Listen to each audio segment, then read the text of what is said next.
Let's go live to the New South Wales Premier, Chris Minns. Premier, thank you very much for your time. Congratulations on your win last week. What do you make of this result in Aston last night? Yeah, obviously an amazing result for federal Labor and Mary Doyle in particular, and a credit to the campaign that she's run and the Prime Minister's run. I think there's been a lot of rhetoric and commentary about the Liberal Party and Peter Dutton over the last 12 hours, but it's probably more a reflection of the federal government doing well and getting a mid-term report card from the people of Australia that they like the direction of the Albanese government and they want to see more of it. With the PM, there's also a lot said of the fact that he, while coming from the left of the Labor Party, is governing from the centre. Is that going to be a priority for you as well, to govern from the middle when it comes to your approach? I think so. I think dealing with major issues affecting the economy in New South Wales, the inflation running between 7% and 8%, the real pressure on schools and hospitals. We were elected on a mandate for a common sense government, a policy response to the issues affecting ordinary Australians in Australia's largest state. We were elected on that mandate with that mission, and that's how we propose to govern in New South Wales. We've got our agenda in place. It's our obligation now to implement that.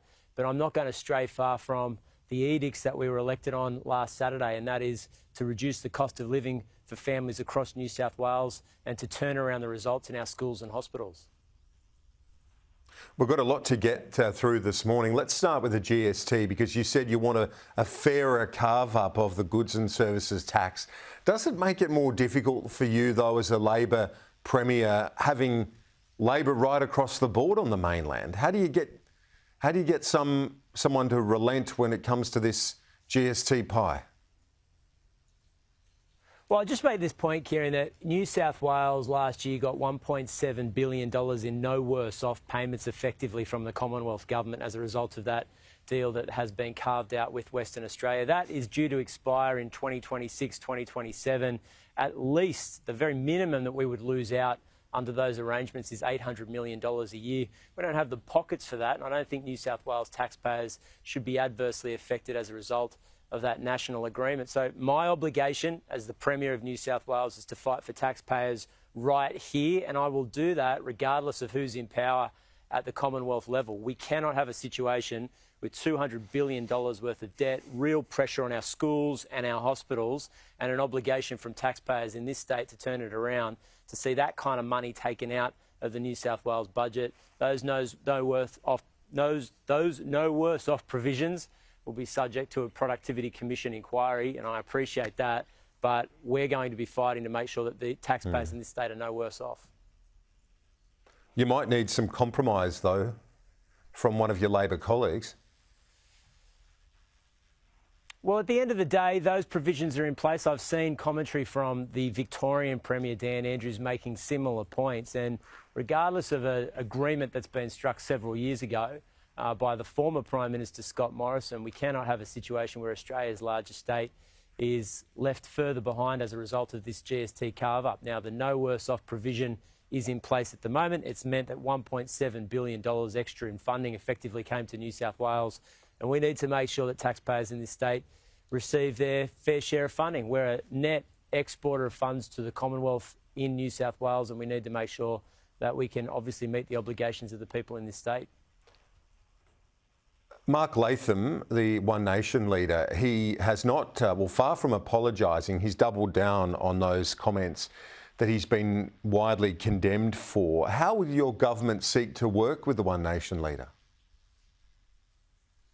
We're not going to work with him, Kieran. We're not going to support any claim by him to chair a committee in the Legislative Council. I'm not sure who's going to lead the Liberal Party in the next few months, but I'd call on their organisation to make a similar commitment. The commentary that he made in relation to the independent member for Sydney, Alex Greenwich, were vile and obviously hugely disrespectful.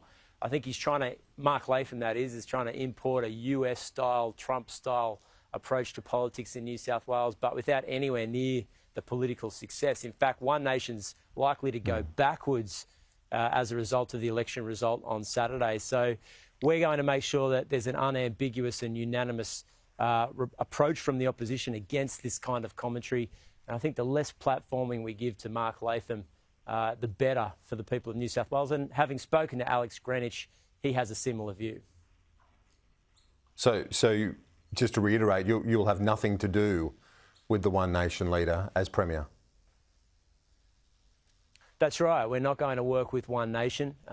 His commentary, his approach to politics in New South Wales have made him, I think, clearly somebody that's approaching politics in a spiteful way. And we've seen, I don't think that it's conducive to good governing, good politics in this state to have him elevated in his status as a member of the New South Wales Upper House. So, look, he's been condemned from nearly every political party in the state. Yeah, quite rightfully so, and I think he's shown himself to be quite spiteful, Kieran.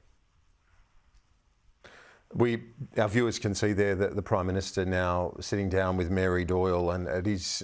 We should just mention that because it is an historic morning for the Labor Party and for federal politics. That's the first time in more than 100 years that a government has won a seat off an opposition. We'll have that news conference with the Prime Minister in just a few moments. But all smiles there, Mary Doyle and Prime Minister Albanese, as they meet this morning. We'll crack on with our interview with Chris Minns, the new Premier. You've got some other challenges, another controversial figure in the Parliament, that being Gareth Ward. You had said you'll continue his ongoing suspension from the Parliament, but is it more difficult now, given Ward has been endorsed by the people of Kiama? He might be facing these charges, but the voters were well aware of that going into the ballot box. Does it make any suspension from the Parliament more difficult for you? Yeah, I mean, I'll be honest with you, Kieran. I was surprised to see him return to the New South Wales Parliament by the electorate in Kiama, but that's obviously their verdict. We will seek to move Mr Ward's continuing presence in the Legislative Assembly to the Privileges Committee of the New South Wales Parliament. That was the actions that the previous government took in relation to his compensation in the lead up to the election during the last Parliament. Obviously, they're going to have to weigh up several things, whether Mr Ward would bring the Parliament into disrepute by his continued presence, the decision of the electors in Kiama, and the probable, I don't want to foreshadow this, but the probable appeal by Mr Ward to the Supreme Court to any suspension. Now, I don't want to prejudge their decision-making, but obviously we believe that that's the due process and appropriate response and approach to take, given what are pretty unprecedented sets of circumstances in New South Wales. Yeah, indeed. So getting advice on all of that does make sense because, as you say, it is unprecedented. You've got a lot of demands on the health budget right now. One friend of ours on Sky News, Pat McGorry, former Australian of the Year, eminent psychiatrist, he calls the adolescent mental health problems right now the shadow pandemic.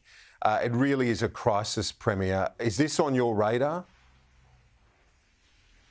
It is. We've seen recent statistics released just a couple of months ago indicating that there's been a 5% increase in the number of suicides in New South Wales over the last 12 months. Now, that's going in the wrong direction. We've seen major improvements in relation to mental health funding, community awareness, and the ability for people that are going through a very tough period to be able to go out and get the help that they need. But these statistics are worrying because they seem to be heading in the other direction. We made commitments in the campaign for $17 million in additional funding to the Kids Helpline, an additional $8 million to Lifeline, in particular for their web-based and tech services. And we've announced funding for women's health centres, as well as 5-year agreements rather than 3-year agreements for NGOs in the mental health space. But we need to make sure that we see improvements. And at the end of the day, the money is important. The commitment and resources is obviously important, but we need to see some of those very troubling statistics reversed, and that will be a major priority for my government. That's good to hear.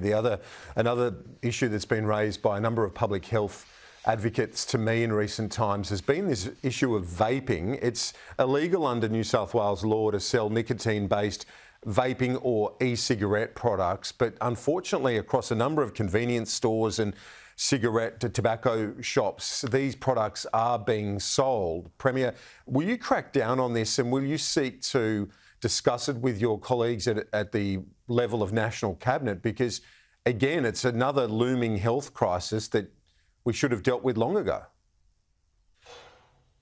Yeah, the health statistics are really troubling, particularly for young people, and the incidence of people using vaping on a regular basis who are teenagers has doubled just in the last 24 months or 36 months. So we're seeing a larger number of younger people using vaping, which is obviously a major issue. We've committed to making sure that we're rolling out that technology, that signal technology in bathrooms and toilets across New South Wales. My kids tell me that the incidence of it in schools is increasing. We supported the previous government's movements away from vaping being made available to the general community without a prescription. So in New South Wales, you're meant to have a prescription in order to access vaping. I think in practice, many people are able to access vaping without any prescription at all. So compliance is a major issue here, Kieran. We support the current regime, but we need to make sure that it's actually being enforced in the community, because we can't have a situation where we're making major inroads in reducing the number of people that are actually smoking cigarettes, but getting the opposite outcomes when it comes to young people, in particular vaping.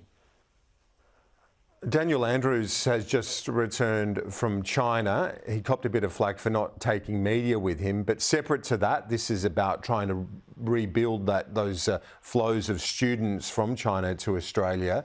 Is this something that you will seek to do as well as Premier of New South Wales?